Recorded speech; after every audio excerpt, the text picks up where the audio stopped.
Fala pessoal, questão 34 da FGV, CFO CBMERD para ingresso em 2023. Vamos lá? Analisa as afirmativas a seguir. As moléculas de um corpo, quer ele se encontre na fase sólida, na fase líquida ou na fase gasosa, possuem energia cinética, mas não possuem calor. Calor é energia em trânsito. Então vamos julgar se essa afirmativa aqui é verdadeira, né? Ele fala que as moléculas de um corpo, independente da fase dele, né? Quer ele se encontre na fase sólida, na fase líquida ou na fase gasosa, possuem energia cinética, mas não possuem calor. Isso é verdade, por quê? Vamos pegar aqui uma molécula só que esteja em um corpo qualquer, né? O que ela faz aqui, pessoal? Essa molécula, ela vibra, vou botar aqui um desenhozinho que simboliza a vibração dela aqui, tá bom? Ela faz esse movimento aqui.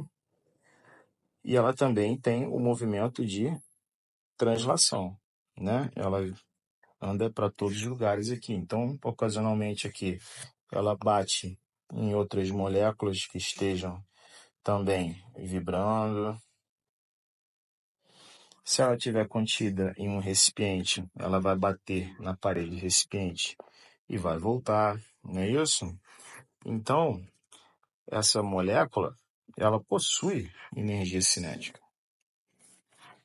Mas ela possui calor? Não. Por quê? Porque calor, pessoal, é a energia em trânsito. Então, o calor não é intrínseco à própria molécula. O calor ocorre quando há diferença de temperatura. Então, por exemplo, imagina que você tem um objeto aqui, objeto A, e aqui você tem um objeto B.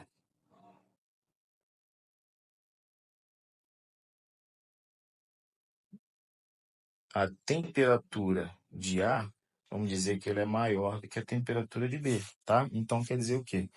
Que A está mais quente do que B, tá? Se A está mais quente do que B, quer dizer que A transfere energia sob a forma de calor para B, tá? Isso acontece com objetos e também acontece com moléculas, com partículas, tá bom? Então, o que ele fala aqui? Eles possuem energia cinética, mas não possuem calor. É verdade, porque o calor não é uma propriedade específica da matéria. Calor é o trânsito de energia sob a forma térmica mediante uma diferença de temperatura.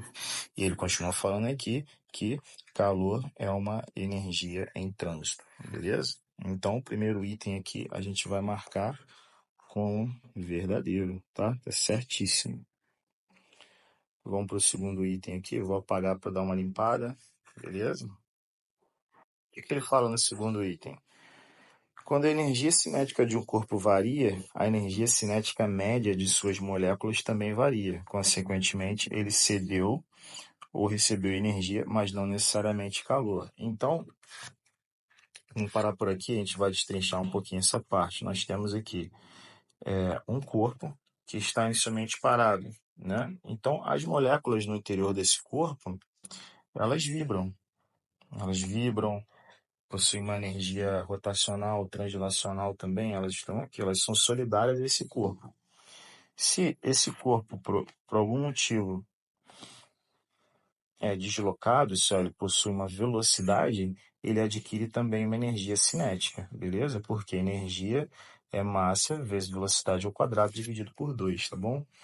Então, se esse corpo adquire uma velocidade, todas as moléculas também adquirem uma velocidade, beleza? Tá? Então, a segunda afirmativa também é verdade. Por quê? Ó, quando a energia cinética de um corpo varia, ó, a energia cinética do corpo variando aqui, ó. O que acontece? A energia cinética média de suas moléculas também varia, beleza? Então, ó, a energia cinética média das moléculas também varia. Consequentemente, ele recebeu energia. Ele recebeu energia? Sim, com certeza. Ele recebeu ou cedeu energia. Por quê? Esse objeto, inicialmente, vamos dizer que ele estava parado. Então, a velocidade inicial dele é 0 metros por segundo. Depois, ele passou a adquirir uma velocidade V, dita V final, sei lá. E aí, ele adquiriu uma energia cinética, que é massa vezes velocidade ao quadrado sobre 2.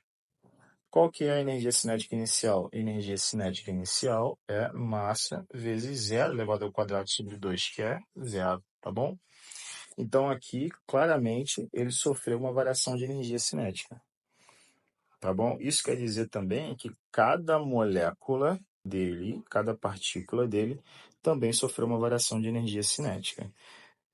Energia cinética, mas não energia térmica, não sob a forma de calor. Por quê? Ele pode receber energia, mas não necessariamente sob a forma de calor, tá bom? Aí ele continua aqui ao final da questão dizendo que ó, a energia pode ter sido por ele recebida ou por ele cedida ou recebida na forma de trabalho, beleza?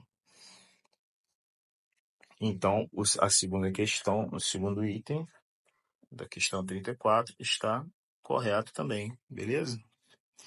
Bom, vou apagar novamente aqui. Agora a gente só falta o terceiro item aqui, tá bom? Bom, a fase em que uma substância se encontra depende de suas condições de pressão e temperatura. É possível que uma substância se encontre na fase sólida e líquida, por exemplo, em uma mesma temperatura. Então, qual que é o primeiro item que a gente deve analisar aqui, a primeira parte da oração? A fase que uma substância se encontra depende de suas condições de pressão e temperatura, beleza? Vamos analisar. Então, eu já tenho aqui na manga aqui um gráfico de pressão e temperatura. Vou jogar ele para cima, beleza? Botar um pouquinho para cá. Então, o que é isso aqui? Isso aqui é um gráfico de pressão e temperatura que indica as mudanças de fase de uma substância que a gente conhece muito bem chamada água, beleza? Bom, água tá aqui, tá bom? Bom, o que essa substância está indicando? Que as mudanças de estado dependem de dois fatores especificamente, pressão e temperatura, tá bom? Então, essa parte da questão aqui, a gente vai dizer que ela está certa, beleza? É possível, vamos continuar aqui, né? É possível que uma substância se encontre na fase sólida e líquida, por exemplo, em uma mesma temperatura? Sim, é possível. Vamos voltar aqui. Esse gráfico aqui, pessoal, ele indica as curvas de mudança de fase. Então, essa linha aqui, ó, ela representa a mudança de fase entre sólido e líquido. Essa linha aqui representa a mudança de fase de gasoso para líquido e essa aqui de gasoso para sólido, tá bom? Então, uma substância que se encontra exatamente aqui, ela possui dois estados ao mesmo tempo. Ah, Thiago, é possível isso? É possível. Você nunca teve, por exemplo, num recipiente água e gelo ao mesmo tempo? Você pode ter, por exemplo, dentro da sua panela de pressão, água líquida e vapor ali dentro, entendeu? Então, a gente pode pode ter duas ou mais fases coexistindo. Como? Quando a gente tem um ponto sobre alguma dessas linhas aqui, por exemplo.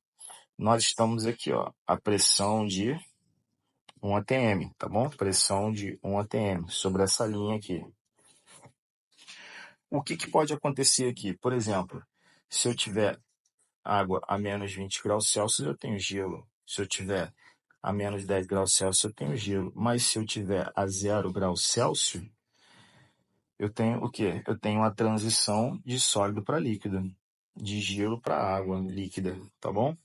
Se eu aqueço um pouco mais, água, água, água, água, água, água, água, água, água, a 100 graus Celsius eu tenho novamente a transição de líquido para vapor, tudo bem? Tem essa transição aqui de líquido para vapor. E depois disso, Aí a 110 graus Celsius eu tenho aqui vapor e 120 graus Celsius tenho vapor novamente. Beleza? Thiago, tem alguma condição em que eu possa ter as três fases coexistindo? Sim, nesse ponto aqui, que a gente chama de ponto triplo, tá bom? Então, se eu tiver a 0 graus Celsius aproximadamente aqui e a 0,01 atm, um pouquinho menos talvez, eu tenho um ponto triplo em que as três fases coexistem à mesma temperatura e pressão, beleza? Então, olha o que ele está falando aqui, voltando ao exercício. É possível que uma substância se encontre na fase sólida e líquida, por exemplo, em uma mesma temperatura? Sim, é possível. Então, o item 2 também é verdadeiro, beleza? Então, vamos retornar à questão aqui. Vamos para o comando. Está correto o que se afirma em 1, 2 e 3. Questão 34, a resposta é item E dela, beleza? 1, 2, 3, todas as alternativas estão corretas. Lembrando que se você gostou, se você achou construtivo, se você entendeu, curta, se inscreve no canal aqui, comenta. Se você também não entendeu, pergunta que eu vou estar respondendo. Valeu? Tchau, tchau.